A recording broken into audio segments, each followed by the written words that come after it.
নমস্কার বন্ধুরা, মৈত্রী রান্নাঘরে আপনাদের স্বাগত। তো আজকে একটা মোচা রেসিপি নিয়ে চলে এসেছি। তো দেখতে থাকুন কি রেসিপিটা করি।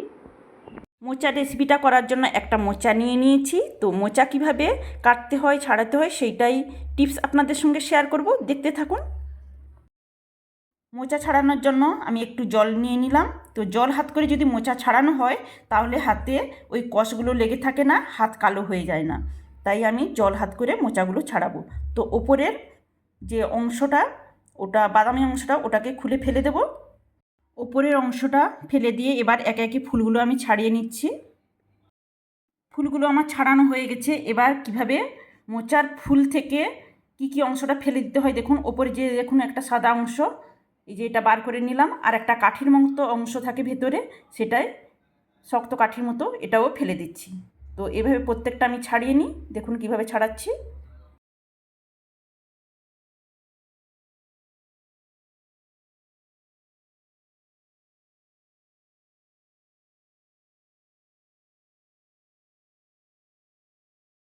মোচা ছাড়ানো আমার কমপ্লিট হয়ে গেছে। এবার আমি কিভাবে কাটি সেটাই আপনাদের সঙ্গে শেয়ার করব। দেখতে থাকুন।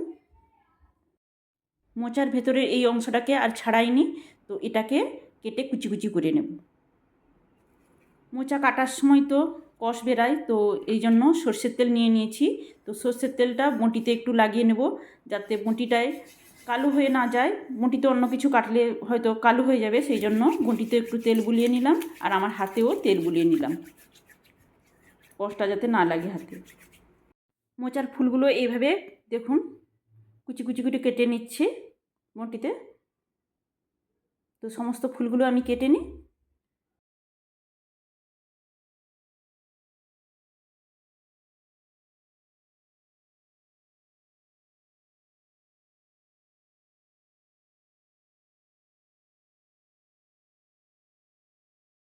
মোচার ফুলগুলো আমার কাটা হয়ে গেছে।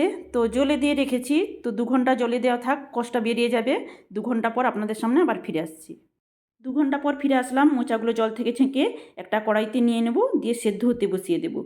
তো মোচা ছাড়াতে অনেকটা সময় লাগে। যদি আগের দিন রাত্রে ছাড়িয়ে কেটে জলে দিয়ে রাখা হয় তাহলে পরের দিন রান্না করতে সুবিধা হয় তাড়াতাড়ি। তো আমি যেহেতু রান্নার চ্যানেলে শেয়ার করব, এই জন্য একই দিনে আপনাদের সঙ্গে শেয়ার করলাম। আঁচ জ্বালিয়ে লবণ দিয়ে চাপা দিয়ে দিলাম। 10 মিনিট চাপা দিয়ে সেদ্ধ করে নিয়েছি। এবার ঝাড়িতে ঢেলে নেব। আঁচ বন্ধ করে দিয়েছি যাতে কষ জলটা বেরিয়ে যায়। তো মোচার ঘন্ট রান্নার জন্য তো মোচা তো সেদ্ধ করেছি, দেখিয়েছি আপনাদের। তো ঝাড়িতে এভাবে ঢেলে নিয়েছি, জলটা ঝরে গেছে। আর কি উপকরণ নিয়েছি সেইটা শেয়ার করছি আপনাদের সঙ্গে। রান্নাটা সর্ষের তেলে করবো, তো এই সর্ষের তেল নিয়ে নিয়েছি। আর এখানে নিয়েছি একটা মশলার পেস্ট বানাবো। আদা নিয়েছি, এই যে একটু আদা নিয়েছি, জিরে হাফ টেবিল চামচ নিয়েছি, একটা শুকনো লঙ্কা নিয়েছি, আর কাঁচা লঙ্কা এই দুটো নিয়েছি। আর এখানে নিয়েছি একটা তেজপাতা নিয়েছি, দুটো লবঙ্গ নিয়েছি, আর এক টুকরো দারুচিনি নিয়েছি, আর দুটো ছোটো এলাচ নিয়েছি। এখানে গরম মশলার গুঁড়ো নিয়েছি, ঘি 1 টেবিল চামচ নিয়েছি, হলুদের গুঁড়ো নিয়েছি, কাশ্মীর লাল লঙ্কার গুঁড়ো নিয়েছি হাফ টেবিল চামচ, লবণ নিয়েছি, চিনি নিয়েছি। আর এখানে একটা নারকেলের হাফটা কুড়ে নিয়েছি নারকেল। এখানে একটা গোটা বড় টমেটো কুচি করে নিয়েছি, আর দুটো মিডিয়াম সাইজের আলু এইভাবে ছোটো ছোটো করে কেটে ধুয়ে রেখে দিয়েছি। এখানে ছোলার ডাল নিয়েছি 50 গ্রাম। তো ভিজিয়ে রেখেছিলাম আমি 2 ঘন্টা। সমস্ত ধুয়ে রেখে দিয়েছি। এবার আমি রান্নাটা শুরু করব। এই যে মশলাটা শিলনোড়াতে পেস্ট বানিয়ে নিয়েছি। এবার রান্নাটা শুরু করব আমি। তো কড়াইতে পরিমাণ মতো সর্ষের তেল দিয়ে দিচ্ছি। তেলটা গরম হোক। তেলটা গরম হয়ে গেছে, কড়াইয়ের চারদিকে একটু ছড়িয়ে দিচ্ছি। দিয়ে একে একে তেজপাতা, গোটা গরম মশলা ফোড়ন দিয়ে দিলাম। তো একটু ভাজা হয়ে যেতে নারকেল কোড়া একটু দিয়ে দিলাম, দিয়ে একটু ভেজে নিচ্ছি। নারকেল কোড়াটা এইভাবে প্রথমে একটু ভেজে নিলে তরকারির টেস্টটা দারুণ হয়, তো দারুণ একটা স্মেল আসে। এবার একে একে বাটা মশলাটা আমি দিয়ে দিচ্ছি। বাটা মশলাটাও নাড়ি চাড়ে কিছুক্ষণ আমি কষিয়ে ভেজে নেব।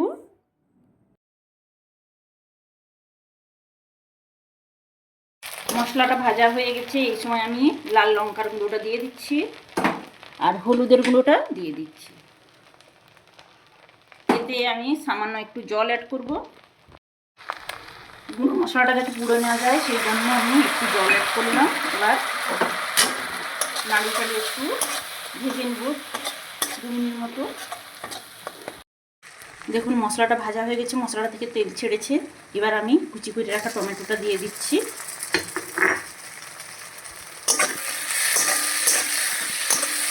এর সঙ্গে আমি আলুটাও দিয়ে দেবো।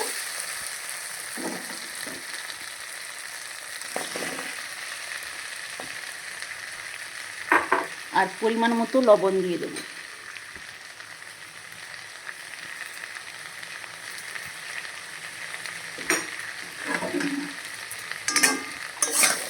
এবার নাড়িয়ে চাড়িয়ে আঁচটা একদম লো করে একটু চাপা দিয়ে দেবো।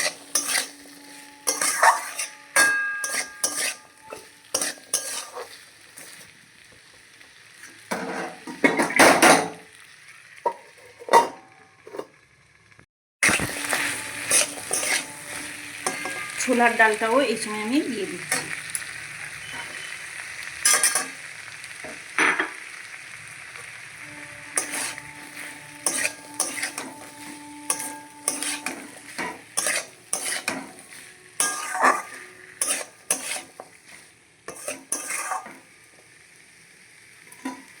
দিয়ে আঁচটা কমিয়ে আমি একদম চাপা দিয়ে দিলাম।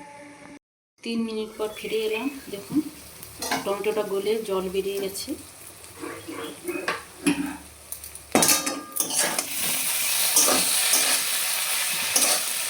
তো আলুগুলো দেখুন সিদ্ধ হয়ে এসেছে। এরপর আমি এখানে দিয়ে দেবো মোচাটা দিয়ে দিচ্ছি। মোচাটা তো সেদ্ধ আছে, আর বেশিক্ষণ সময় লাগবে না। তো একটু নাড়িয়ে চাড়িয়ে মিডিয়াম আঁচে চাপা দিয়ে দেবো। আর ছোলার ডালটাও সেদ্ধ হয়ে এসেছে।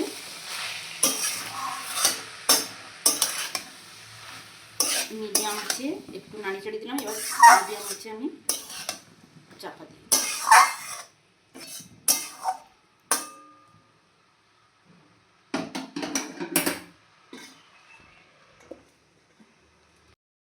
তিন মিনিট পর চাপাটা তুলে নিলাম।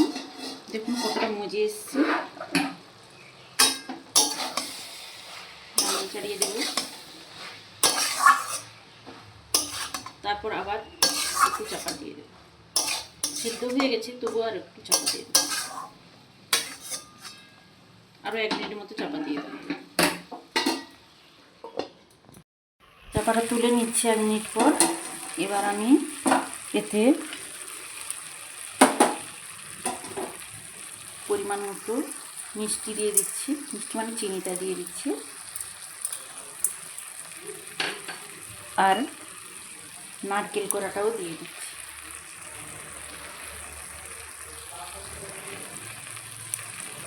এবার নাড়িয়ে চাড়িয়ে নেব। 1 মিনিট মতো এইভাবে খুন্তি দিয়ে এইভাবে একটু ম্যাশ করে নেব।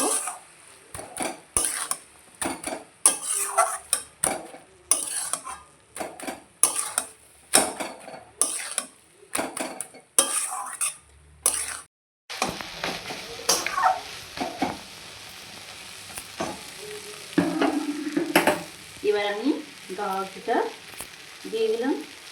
1 টেবিল চামচ গাওয়া ঘি দিয়ে দিলাম। আর গরম মশলাটা ছড়িয়ে দেবো। দিয়ে একটু নাড়িয়ে চাড়িয়ে নামিয়ে নেব।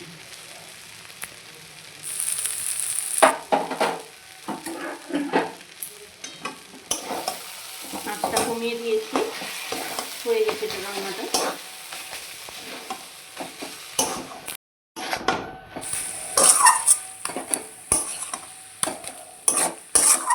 তো আমার মোচার ঘন্ট রেসিপিটা আপনাদের কেমন লাগলো কমেন্টের মাধ্যমে জানাবেন। তো এবার আমি আঁচটা বন্ধ করে দিলাম।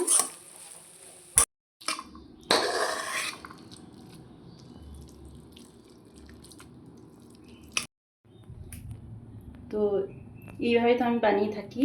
তো আমার তো দারুণ লাগে খেতে। আপনাদের কেমন লাগলো রেসিপিটা কমেন্টের মাধ্যমে জানাবেন। আর প্লিজ যদি নতুন বন্ধু হয়ে থাকেন, বন্ধু হয়ে পাশে থাকবেন, লাইক করবেন, শেয়ার করবেন।